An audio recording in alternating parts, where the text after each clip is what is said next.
All right, welcome everyone. We're Semblance of Sanity. I'm Caleb. I'm Jacob. And we're here for Oshi no Ko, Season 3, Episode 3. All right. Okay, this is a disaster that is about to just unveil right in front of everybody on live television. Yep. And no. I'm just hoping that it's a straightforward disaster at least, right? Yeah. That it's a disaster contained to the immediate event.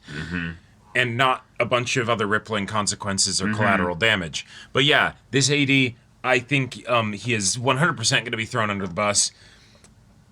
That sucks. I'm sorry, man. Like, yeah, this is not going to go well. Yeah. I could see maybe some ways in which Ruby is able to pull something. Maybe. Yeah. The idea, though, that the AD's sister is going to come in clutch here with some outfits to basically...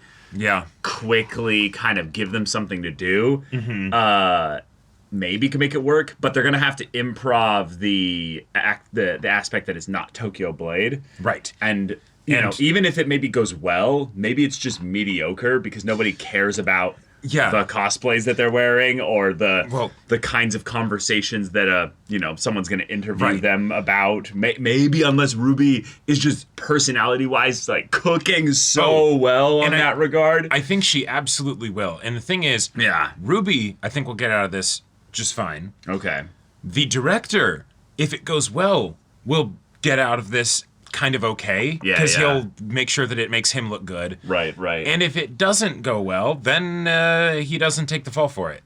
Sure. And so just either way, I don't like it. Like right. Like either way, it's bad. This is not good. Yeah. But it's fun to see now in a lot of ways what the connections side of things of show business can lead to in a way that's not necessarily good, but the way in which people go, hey, I need basically a body and somebody that's attractive or just has charisma. Yep. Come with me.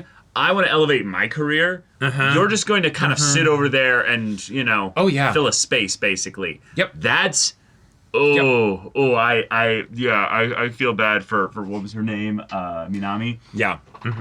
Oh, yeah. Yeah, I think she's going to come out of this the worst, potentially. I think so. But I am also just more worried that she's about going to the lose a sister. friend with Ruby, potentially. Oh, sure. But also just like this director is not the kind of person that you want. Like I feel like this director is the kind of person that you don't just not want to bother with having connection with.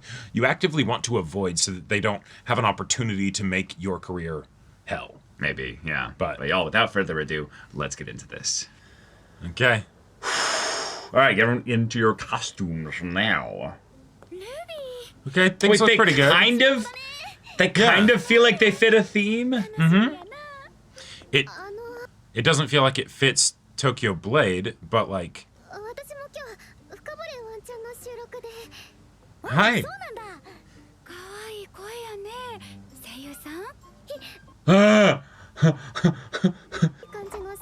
Yeah.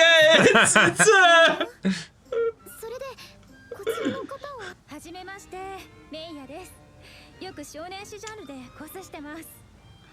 寿みなみさんですよね。よくグラビア見てますよ。私はエロ系でやってるから未成年にはちょっと。いや。私はオリジナルのコス多いからなんとかなったけど。Okay. Yeah, some people were already prepared. Yeah. Able to roll with it. Oh, that's great. Sure, yeah, they have a lot going on.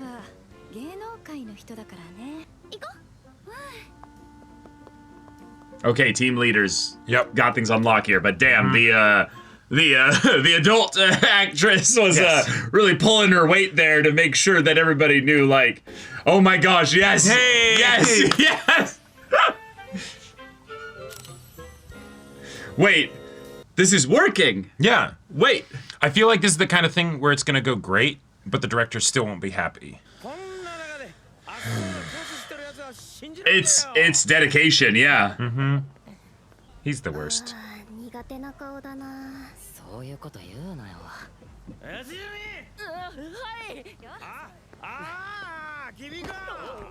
Oh God.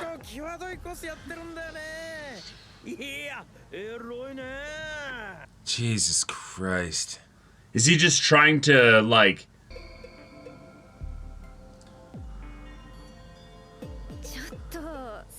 Oh my god.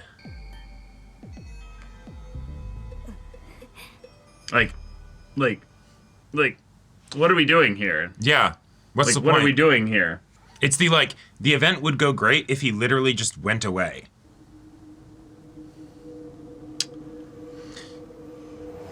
Do I need to be worried about her? No.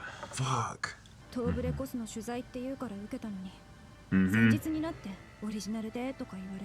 Yeah. Yeah, Cool. get him. Damn.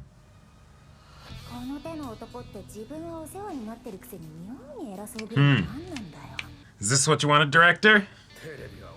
This is so Jover for TV. Yep.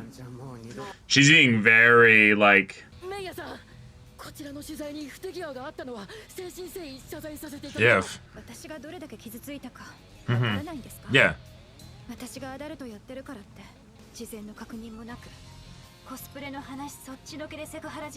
Nothing to do with cosplay. Yep.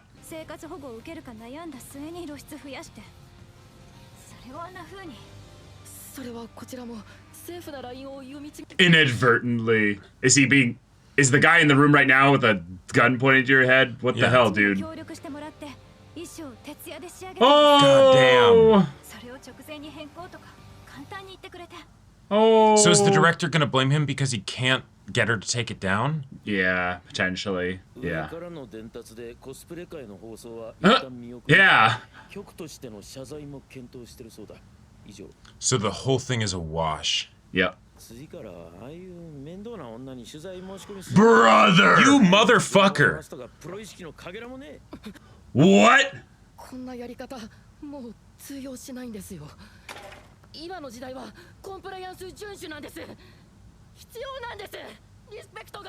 What, did you have thoughts of your own? Oh.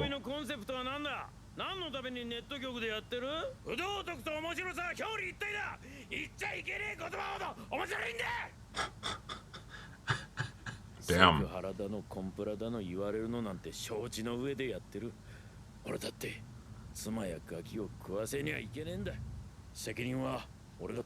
Believe it when I see it. Wait. That He said I'll take full responsibility. Wait. Okay. He turned it around right at the last second there. Yeah, And but said I'll take full responsibility. Unless he's Yeah. lying. yeah, which I don't exactly trust him. No, wait. That No, actually he's went- actually... That actually went much better than I expected. Yeah. Yeah, now the energy drinks turn to beers. Yeah.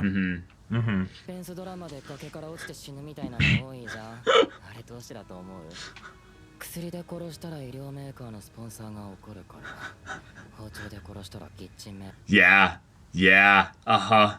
Yep. That's so good. What a Holy line. shit. Yep. For every little thing. Oh Yep. my god. Oh, you go down this rabbit hole, Jacob, you will find so much nonsense like this.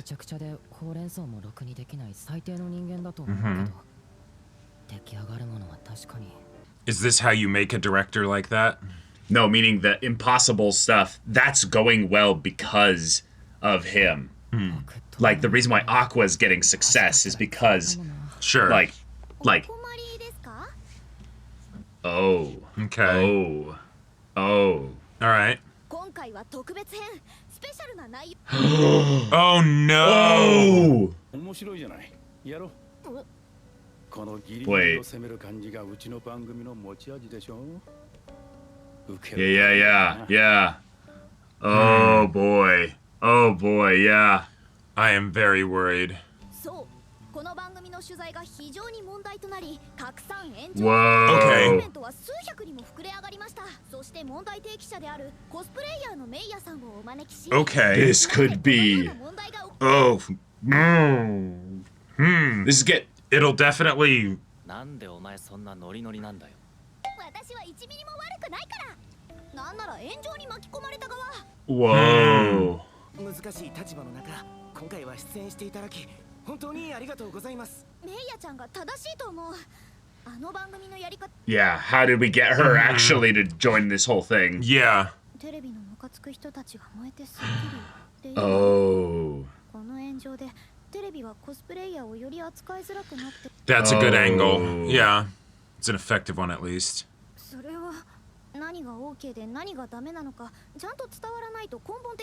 Huh. You go to the source, yeah. Yeah.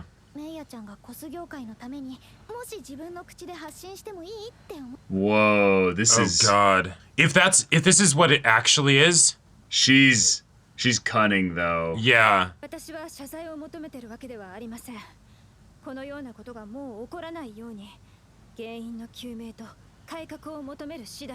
Wait. Yeah? Okay. This is a little animated transition.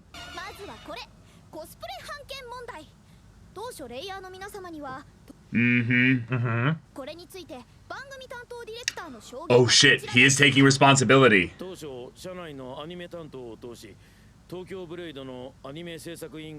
Did you talk about you did it too late, though? Saying it very diplomatically and... Okay, okay. I like that...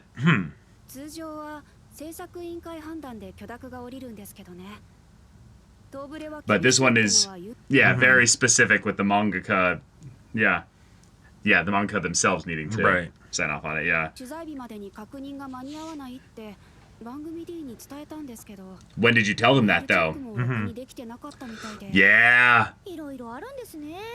Ugh, it's just so hard to tell what was going wrong. Well, no, they're saying the director wasn't, Whoa. Whoa. Okay. Cool. Whoa. Alright. Like, the thing is, I actually like this so far. This doesn't seem scummy, it seems genuinely entertaining, and like... Even the actually got the director to be agreed to go and do an interview on yeah. TV.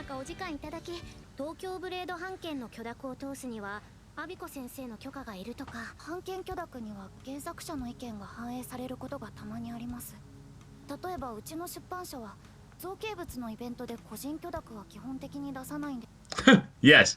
Right. Oh my god. That is such an issue.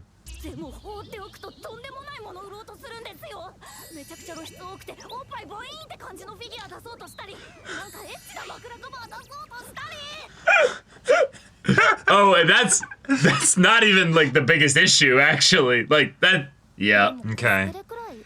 Oh my gosh. Yes, right. They want it to be cosplayed. Sure.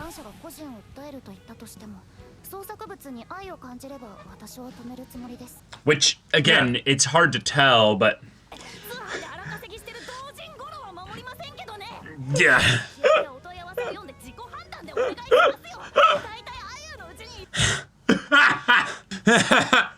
That made the whole interview amazing. Yeah. Oh my god.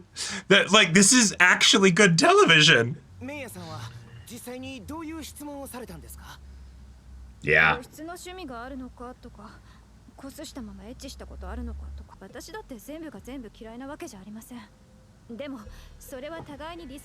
Exactly. And those were the only things they were asking you. There was nothing about cosplay. Yeah. There it is. That's if they were like, hey, we want to ask spicy questions, she could be like, okay.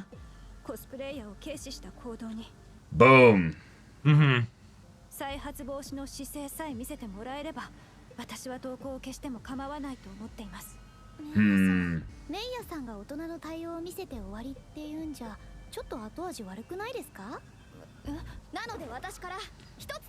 Oh. Yeah, what do you mean? What? Is he going to be in a cosplay? Oh my god. This is either going to be extremely tasteless or just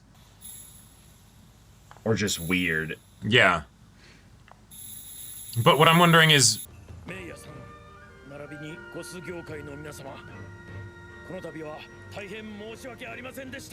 Okay, so it's like... Okay. 第三者の意見を取り入れ取材対象にリスペクトを持った体制に変えていくとお約束いたします。アホほどふざけとるやん。おいクソバカ妹、中年のおっさんにどんな格好で謝らせてるんだ。 Right, so then they rib her. Yeah. コスのみそぎはコスでした方が面白いでしょ。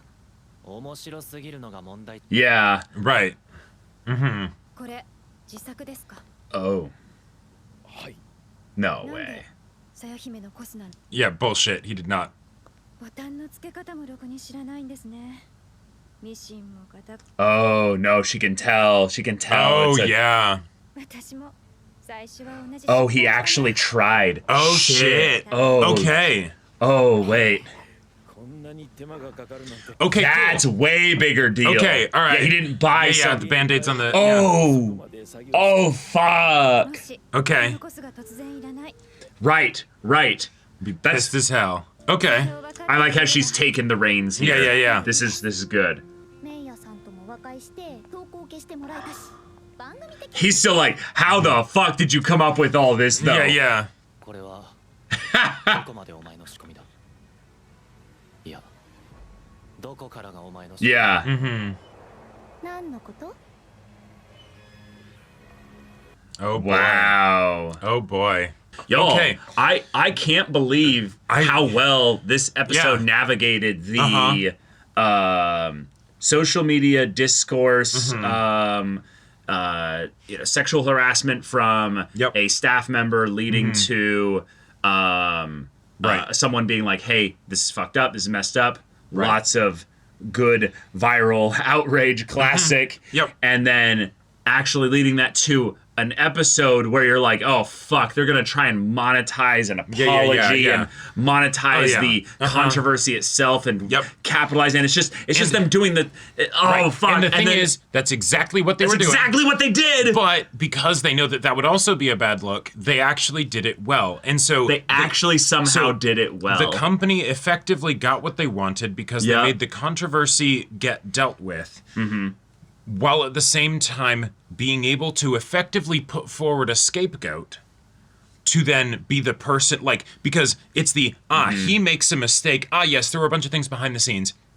I mean, he was the primary source of the mistake. Totally, right. We didn't throw the AD under the bus. Right, which, you know, great. Well, awesome. I mean, no, like that was literally what we expected. That was absolutely exactly what we Right. expected. Right. And in a lot of ways, because Ruby set this up in this way, rather than the director just kind of trying to handle this quietly behind the scenes in a way that makes him take responsibility, which we don't know what he would have done if this wasn't going to get presented as an idea. But the idea that they turned it into entertainment Right. is this weird kind of catch-22 that I feel like in the social media space, you kind of can't entirely... Maybe they could have said, like, all the ad revenue or something from this video will go towards, like, some kind of group to help with, like, cosplay. Sure, but, you know, they're... But that's performative at best. Yeah, yeah. Like, let's be real. That stuff is performative And they at want to make best. the money, you know. And they want to make the money, Yeah. but the idea that specifically the guy went and made his own cosplay. Right. He didn't even mention something like, oh yeah, my family helped me to make this No. late last night or something like that. And I imagine that was part of the pitch. It's the, hey, if we actually wanted to change her mind, you would have to cosplay. And right? it would have to be shitty. It would, yeah, and it has to be something that you genuinely do. Right. And it has to also look like you made a real honest attempt too. Right. Like it can't be shitty in No. that it's like we can't tell like what character it is, meaning Right. shitty in that clearly you made every mistake in the book. And Because even this if is your first time. Well, no, you know? but like this is the part where my sussery brain is like I can't look at this with just an honest like there's a possibility that a professional made the mistakes an amateur would make intentionally. Absolutely. Like they could have done that. Yes. Now obviously this guy is even if that's what's happened, he's then acting his heart out. Sure. And that's not his profession. So I think he's being actually genuine here. And the thing is, with what It we would still work. with what we got from him as characterization, specifically when the AD called him out, In the meeting in front of other in the meeting people, in front of other people. staff. Yeah. Which, granted, the fact that it was in front of other people, both a risky idea and probably a good idea because then he doesn't just chew your head off in private. Right. But so good on you, Yoshizumi. So good on you. That was really good. That was ballsy and good job. Yeah. But that also goes to show we understand how this guy got to be like this. Yes. Because he is doing effectively what the industry wants him to do. Yes. And that is not an excuse, but it makes us understand him, which also is then scary because we absolutely see then how the AD could turn into someone like this. Right. And then from there, we fully understand why he would do the cosplay and actually do it. Yes. Because it's I will do whatever I need to in order to do what I think will maybe make good television because I know I'm not, some like respected I'm director not a genius. Yeah, exactly. He's like, I can't play it safe and be like the usual typical one there. I need to do something raunchy and wrong, basically. Yeah, exactly. Right? Like that's not right, but it's basically him saying, I take responsibility. This is my action plan. This is my game plan. This is what I try to do. That is effectively the brand that I have taken for myself because God, if only a bunch of YouTubers and Twitch streamers and I know, right? actually have the balls to admit that's exactly what they do, and not only when their twit longer comes out. Right. Holy fuck. And so from there, it's you give me something that quite frankly will actually make a good episode of television. Okay, yeah. All right. All I need to do is basically accept the shame and responsibility of what I did. Mm-hmm. Sure. And I do this I haven't done before. I do this from behind the scenes. Okay. Yeah. Now the problem here is that you still hurt a person. You still need to go and make it up to that person here. This isn't some performative shaming ritual where you go and be shame, look at me, I am the horrible person. Ha ha ha. I'm just doing this for laughs so that I can make money. I don't actually care about and this that's why it's important that there actually was the mistakes in there so that then the cosplayer can go up and be like, did you actually make this yourself? And so let's address this from the angle of the tweet itself. There was two spots of this here. There was the idea that as a company they messed up. Yes. By basically asking them to switch their cosplays out last minute, like literally last minute, and saying that that's not just a hard to impossible ask to do, which I think everybody understands that there's going to be mistakes like that, but it's something that specifically shows that you have no respect for the community that I'm supporting here or that I represent. So that's one issue, a lack of respect. Two, the idea that you did the interview with me, she's like, no, I understand that there might be a context where an interview like that, with maybe not exactly those questions, but those types of questions, I'd be willing to do. But I don't trust you people. Yeah. I don't have a relationship or connection with you. We're not peers. You guys are just somebody that basically asked me to do a job, and sure, I'll come in and ask some generic whatever cosplay related things here. But you basically what's the phrase where you switch? Bait and switch. It's a bait and switch. You threw me in a bait and switch specifically to throw me specifically under the bus because you think I'm a person that's not worthy of a good interview here because I happen to do adult content or what have you. And they were effectively wanting to hire her for adult work without actually saying so. Thus they probably didn't pay her enough. Not that the work was actually, R18 or whatever, right? No. But it's we want you for your R18 work. Yeah. That's something that they could have absolutely made in the contract, Yeah, and then it's okay, so here's how this kind of stuff will work, whatever. Here's my boundaries, here's what was actually okay. Yeah, exactly. And shoot, she could have helped write the script. Yeah. And it would have worked perfectly. And you still would have gotten your spicy interview or whatever. Yep. But then you don't ask a fucking question like, do you fuck your photographers? Like that, that's Yeah. Oh my God. Yeah. Okay. But then the other part was that she basically brought up in the tweet at the end that there was a question of do you even understand how much work we put into how much work we put into this. Yeah. And I think this is the real genius part, was that for her, she feels betrayed and hurt, not just because of the questions, but the idea that she was used specifically for something that she's just doing to get by, but her actual passion is the cosplay itself. Doing cosplay with adult content makes more money, yes, but she is passionate about cosplay. So she really wants to actually talk about cosplay. Yep. And I love that her passion actually was something that he met her on a sort of peerage by making a cosplay. Yeah. He basically said, look, I get it. I tried to do what you guys do, and I now have so much more respect for it. I have so much more understanding and awareness of it. Sure. But then, like, 2, I actually committed to a specific cosplay. Like, I love the idea that he said, oh, I read the manga. I basically assume that to mean that was my first time ever reading the manga. Sure.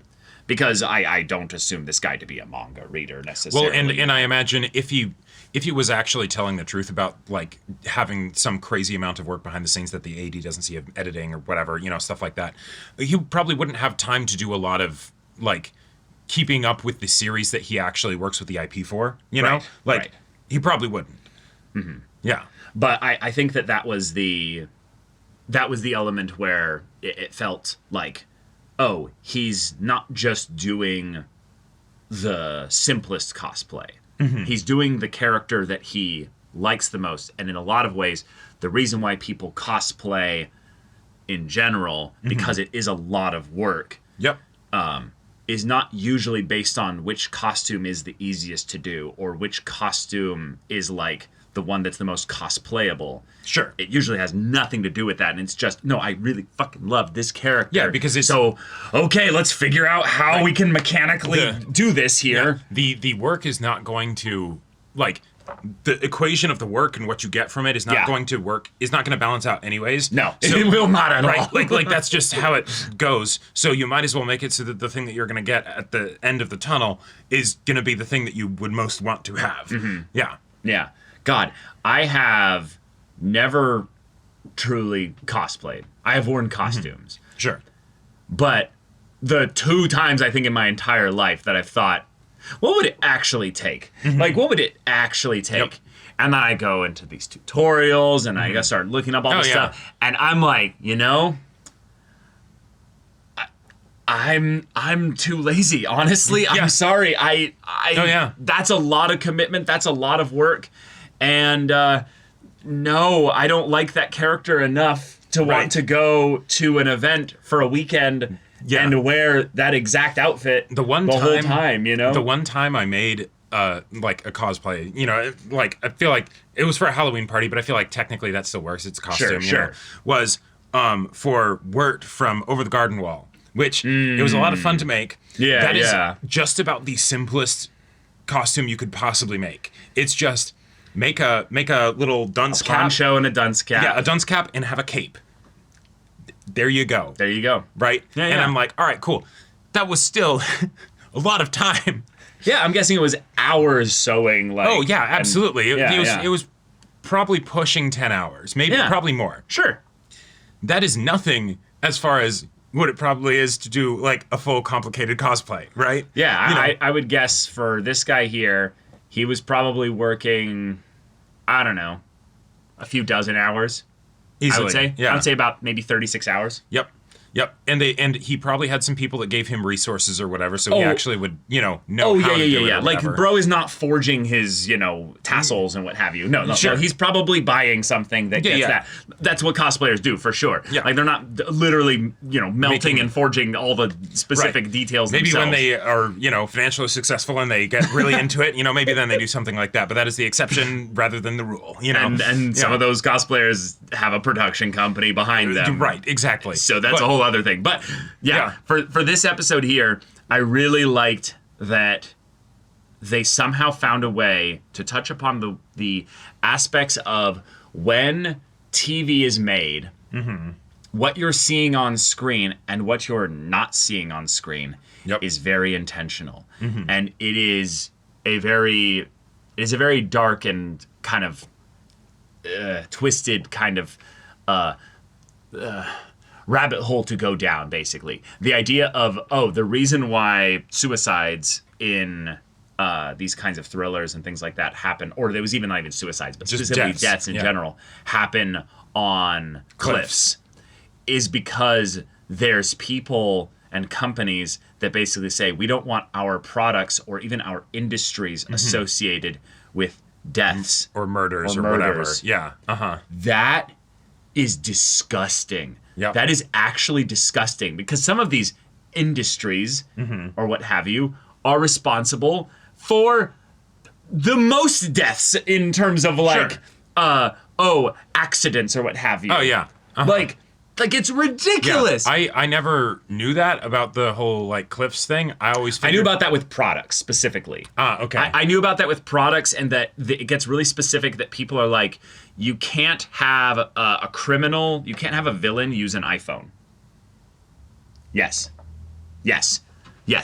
The first villain in a movie to use an iPhone, I think, happened like last year. Oh my God. So they always make sure that if they use a smartphone or a phone or anything like that they don't show the brand. Wow. Or that it's not an Apple phone. Damn. I just dropped that one. Because so with the whole cliff thing, I always thought it was from like the, Roy Rogers kind of era where it's like, we can't have the good guy actually kill the bad guy, but we want the bad guy to die. And so, they end up climbing up into a high thing and then they fall and that's part of it. That's absolutely part of it, but that's from an older time of media. I didn't think about that as carrying over to now. Right. It is different. Shit. It is different now because primarily we live in such an advertiser-based world economy. Like advertising is the 6th largest industry, I believe, in the U.S. Yeah, I think which is or at least it was at one point. It was that's old data. That's old data for sure. I think that's at least at 10 years old data. I imagine it's probably still true. It's probably around there. But the idea that there are some very large industries out there that don't need any reminding of that they exist. Sure. But the idea that it's 6th, there's only 5 in total above that.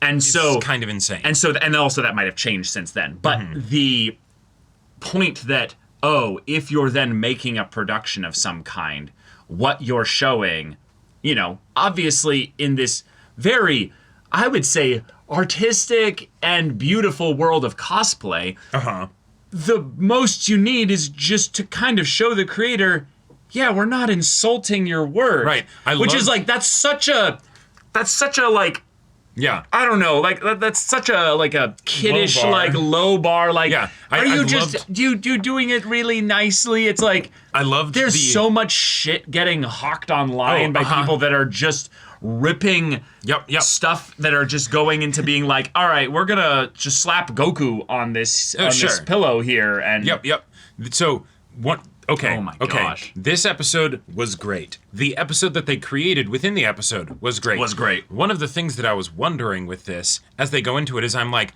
okay, with all of these things that they do, of like people that they get to be on the show, like the mangaka and all that stuff for Tokyo Blade. Yeah. They had to agree to this. And then I thought about it, and with how things go, I'm like, no, of course they agreed to it. It's hey, can you talk about some of your frustrations for a sec with illicit merchandising of, Sure. IPs, and it's like, I have so much to say on that, and it's like no, literally, I will agree to most anything, but if it's, all that, rapey dojin shit, no, sorry, go fuck yourself. I loved that so much. That was fantastic. I have a couple friends specifically that do lewd fan art specifically, and in a lot of ways they understand the medium of the source material that they're drawing from better than 90% of fans out there. Because they're like, we are in this fandom. We are not like Delulu fandom where they don't actually acknowledge reality kind of thing. But they're like, we're in with these characters. We are making informed predictions on what kind of sexual things they would do with each other if they were intimate. And it's not rapey dojins. We're talking wholesome, sweet. But I'm going into this. I'm being like, I see so much heart coming from this art that it's like, oh my God, Right. you understand this Haikyuu character. You really get this Golden Kamuy manly man, you know, as you make his massive thunder cock, you know, what have you. It's like, right. Like, because that's the manga, actually, because the mangaka too. didn't even say, oh, I don't want like stuff that is spicy because there isn't spice in my series. No. They didn't even say that. Right? No. They're just like, no, don't, like, be respectful to it, right? Like, even with the idea of, like, if you want to have, like, some model that is spicy, it's the, okay, is it character accurate? Sure. Right? Like, you know, or is it just, make boob bigger, you know, we sell more, you know, right? Like, oh my gosh. yeah. I loved how much of this felt like a way that PSA or Well, basically that Oshinoko has been doing this for a bit in that it's hey, we're going to give commentary on an aspect of the entertainment industry. But they did it on like 3 levels by going into the ways in which sexual harassment just is baked into some of the core of the earlier parts of the industry, and we're seeing now, thankfully, due to social media and people like actually talking about this freely, getting this shit out of here. Right. It's gonna take time, but it's because, you know, if the people started in the industry, say 30, 40 years ago, when that was just the norm, then, oh, hey, that behavior isn't just going to change all of a sudden because society mores change, right? If the people are still the same. Right, so we need actually to have moments like this where people go, right, I did that. That led to me perpetuating more of the same shit that has been going on even... Yes. Oh, sorry. Go ahead. And even the thing that this dude used as an excuse for why he kept doing that, even though he knew it was wrong, they debunked because, oh, hey, you just made a great episode of television where you didn't have to sexually harass anyone, and in fact, you were able to be very respectful. And people are going to love this shit. It's going to be more popular than your other episodes of this show. Yeah, most likely. I would say there is a slight possibility that this episode just does average decent numbers. Sure. Possibly. Yeah. I highly doubt that because it's almost like a YouTuber making a response video to the controversy. Yeah. And then, oh my God, there's like 4 parts to it and they monetized all of it. And it's like, 90 minutes long. And they're just droning on reading other twitlongers. It's like, I know exactly what you're doing. Right. Unfortunately, a lot of people don't, and it's fucking annoying. But there's a follow the money. Yeah, follow the money. It's something that is really frustrating, but in a lot of ways, because this was all done within one episode, and it is an online streamed, effectively bound within the confines of a scripted, fully like. Team-based production here. Yeah. You can't really go much further than this. Like, a lot of this was for Maya. Yes, absolutely. They're going to make some money off of this, but it's not going to be the kind of thing that happens a lot in the content creator space, which we're a lot more familiar with. Yeah, where it's the mill that keeps turning. It's a mill that keeps turning, and both parties eventually can end up, like, kind of aware that that's what's going on. Oh, sure. And then they feed into it. And then they're like secretly DMing each other down the sides. Yes, it's exactly like professional wrestling. Oh my God! And even the people watching it, they know it's potentially just all for the clicks, and they don't care because they enjoy it. So stop consuming slop. Stop letting people just go for this stuff here. Yeah. And on top of all of that, we get a little shot that was one of my favorite shots to just add context and stuff, or not context, additional layers to the episode and the episode within the episode. And that was Kaburagi watching it and just being like, this guy, this director, he is one dude in an industry. Yeah. And as soon as he is not the person overseeing a project, guess what? There's someone else. And while I'm sure that Kaburagi is a much better person as a result of convenience, right? Of things going well, and so he doesn't have to get weird with shit because he's doing well in the industry, right? Yeah. the idea that it's like, oh, yeah, at the end of the day, this is all the one dude, and because this is going to be a profitable episode, is this something where it is actually going to create change within the industry? Fuck no. But the best thing that it is going to do is it is going to bring more awareness with regards to the people that are watching the series, right? Mm-hmm. And that's kind of the best they can get, right? They can't actually get any kind of industry change because, well, this is the one guy who did the wrong thing. We can't measure it. Sure. I think there we go. I think that's a better way to say it. I think the problem that is obvious but needs to be more of just kind of stated is that change is only measured historically. Okay, yeah. Like you can obviously have an approximation of there being change. Yeah, make a promise of change or a statement that change has happened, but you won't know until you look back. Well, yeah. But I'm basically saying that even when the change is happening, you won't know fully what the context or the amount of change or how well it is. Like, you'll know there was some change that came about from this here. Right. What amount and the details of all that, that'll be measured. Time will tell. Time will tell, exactly.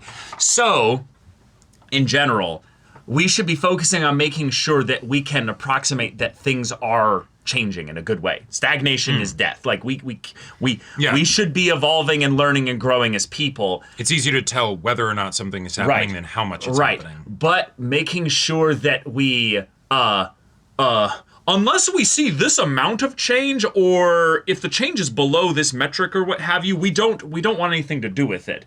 No, like we want take every win. Take every win you can get, basically. Yeah. Obviously I don't think pushing the envelope is the right phrase for this here, but keep pushing for more. Keep advancing your specific thing. Don't let it be one of those things where it's the I don't see my efforts as valuable because it's not something that's going to move the needle, quote unquote. Sure. That's what I'm trying to get at. No, basically. Yeah. The thing that I was more thinking of is the with the, not pushing the envelope, but like the different way to say it is that there will absolutely be those things where then powerful organizations will be like, hey, we're going to make things worse so that way when people push for change and resistant to that, we bring it back to the status quo and they say that's progress. Yes. Right?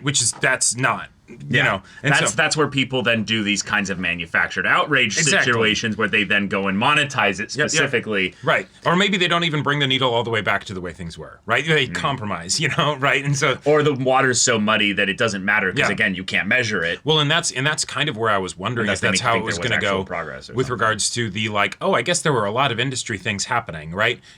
Where it's like they were very much muddying the waters of not the no, he specifically was not checking on it, because... Right. They did not make the point that they said, he wasn't checking his emails. It's like, well, no, let's go into this a bit here.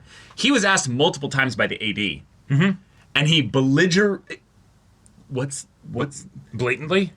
No, he was being belligerent to the AD. Right. Like that's the word. Okay, I guess that's my point. He was being belligerent to the AD and bullying him effectively for bringing it up. Yeah.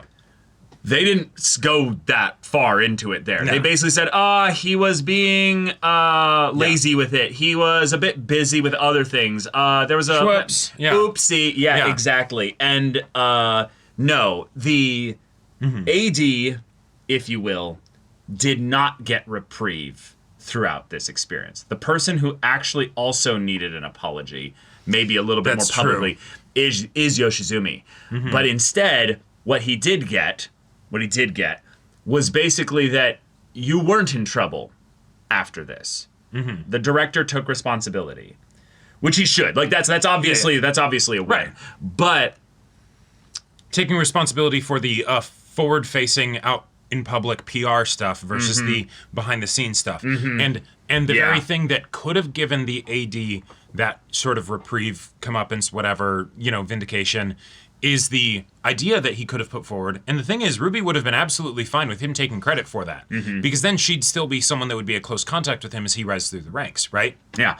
The fact that he did the noble thing and didn't take credit, or, the basic decency thing or whatever, right? And told them that he got the idea from somewhere else, that also might have kind of shot himself in the foot because he had the opportunity to look really awesome and be like, hey, my superior fucked up royally. Well, and okay. Here's an opportunity to salvage the situation. Let's go on another angle of this here. What if actually it's not really important that Ruby specifically was the one that brought the idea up, but that he fostered a good connection with Ruby enough to where she brought it to him? No, that's a good point. Yeah. So the idea is that as Ruby rises, so does he. Sure. And so, chicken or the egg, all that stuff. Sure. No, I like it. And so I could absolutely see him still getting some good kickback from this, where it's the like, all right, you're a dependable person that clearly was able to still make the best of a bad situation when the director was being unreasonable.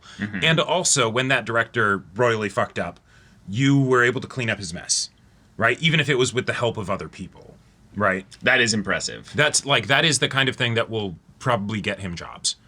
Or at the very least, even if it's not like big jobs yet, even if it's not like big jobs, but basically it might be something when he starts pushing for promotion or moving up the ladder of sorts. They go, yes, this is a milestone on your career record of being like. We will remember this. We will remember this at your annual review. Yeah, exactly. Which or maybe even, that's all it is, or even forever. Sure. But we'll see. But yeah, Aqua asking the real question of like, "Yo, Ruby, so how much of this did you set up?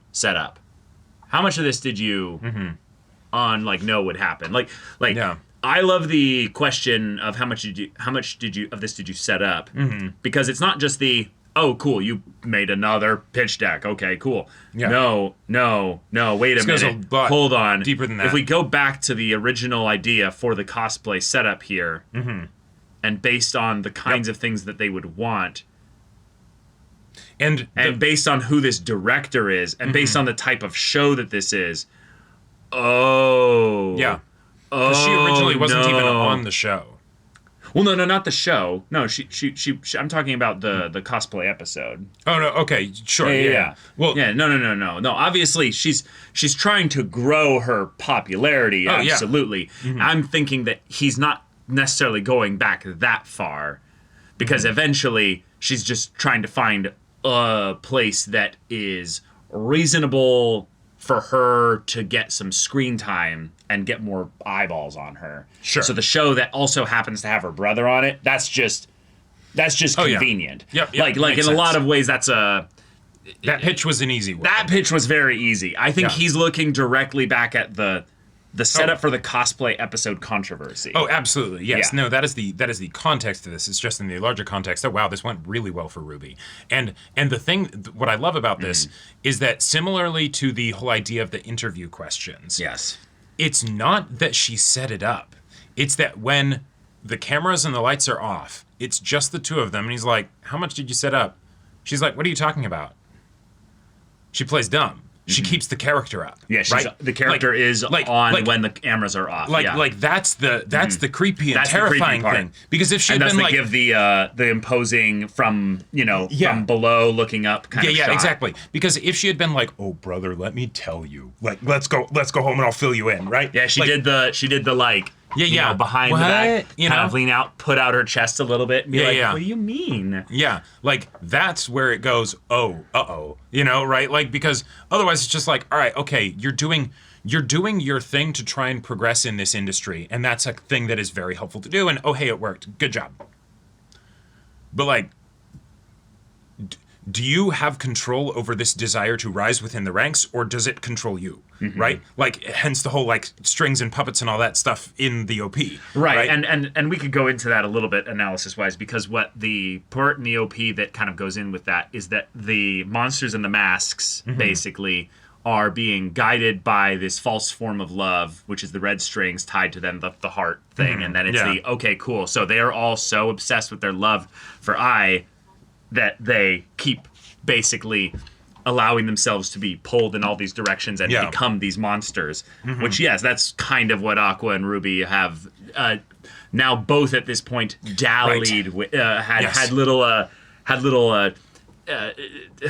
don't know the right word for it, but they both dabbled. They've had their dalliance with it. They've had their dalliance with it. And there you go. That's what I was going for. And we were scared when it was Aqua.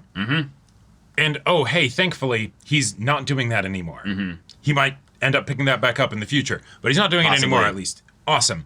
Oh no, now Ruby's doing it. All right, cool. Oh shit. You know, right? And I also just love at this point because of the context of that, I was murdered. Like that's still something that's, that happened. Oh yeah. The more layers we add onto the entertainment industry, the more we just seem to be filled with people that could all theoretically be, her killer. Yeah. And thus every person feels like a red herring also. Well, like that's such a fun thing to do, and that this is not a mystery solving whodunit show. Nah.